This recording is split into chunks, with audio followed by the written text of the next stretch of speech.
The night passed quickly. By early morning, the unconscious Lu Yang finally opened his eyes. After a night of recovery, the color in his face had returned to normal, though his body remained weak. Margaret, who had kept vigil outside all night, walked in immediately upon hearing he had awakened. Lu Yang, I'm the official in charge of the plague response.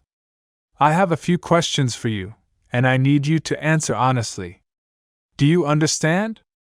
Margaret got straight to the point. Lu Yang nodded timidly, a little afraid. When did you start experiencing symptoms?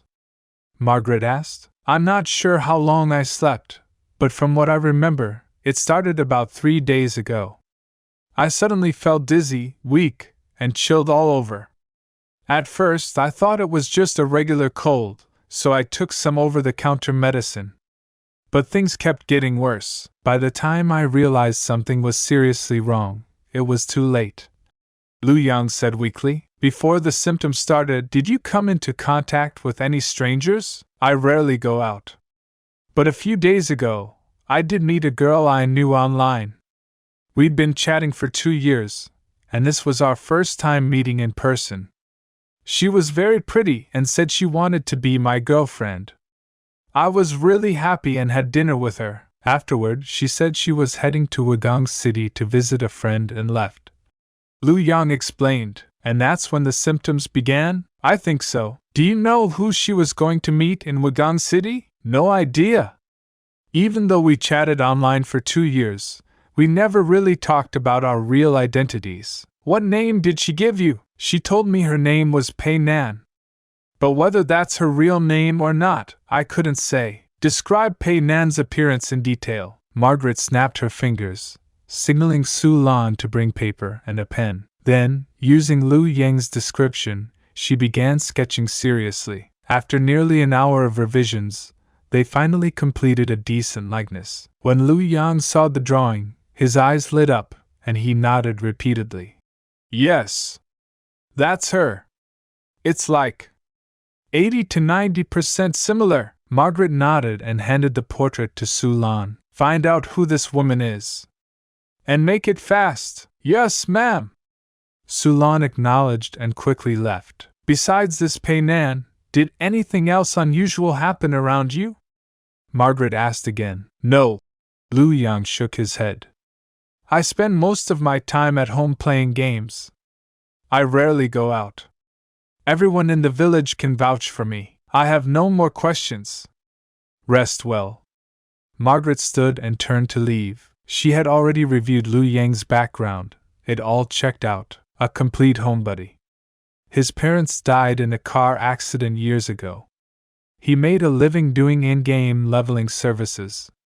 Hardly socialized. Awkward and passive. Easily manipulated. If Lu Yang wasn't lying, then the source of the plague must be that woman, Pei Nan, and since she had headed to Wugang City, that meant the plague was likely spreading there next. A real problem indeed. Boss! I found something. Not long after, Su Lan returned with new intel, having matched the name and portrait. Who is she? Margaret asked. The woman Lu Yang mentioned is indeed named Pei Nan. She returned to the country 3 years ago and is a devout believer in a so-called Western religion.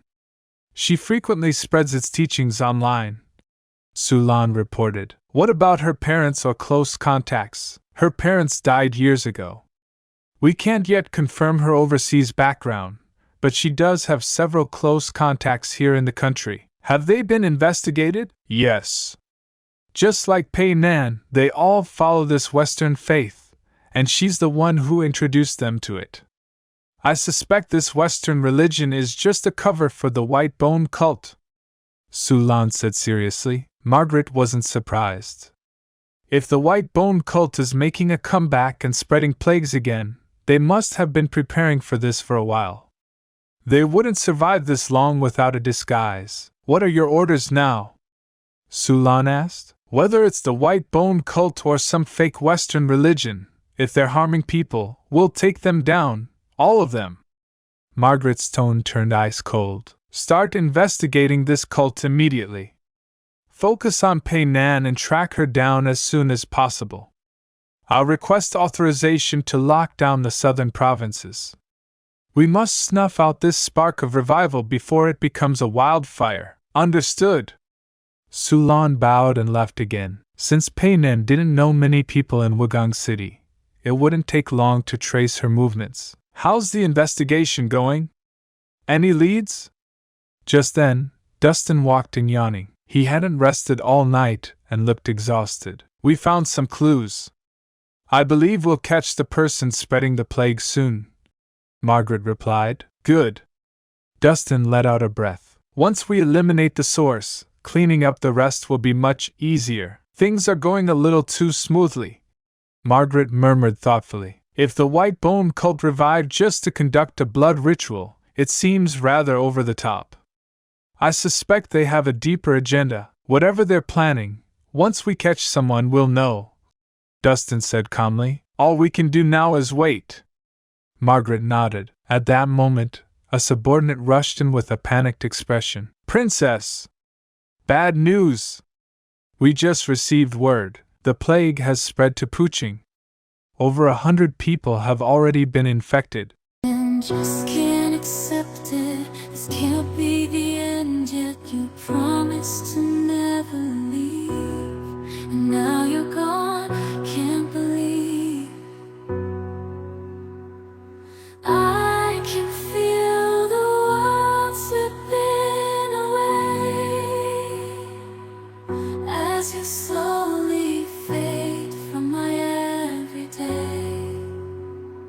You promised forever a love without end, but now I'm left broken, struggling to mend. I thought we were so tied, destined for a lifetime, love with no end, love with no end.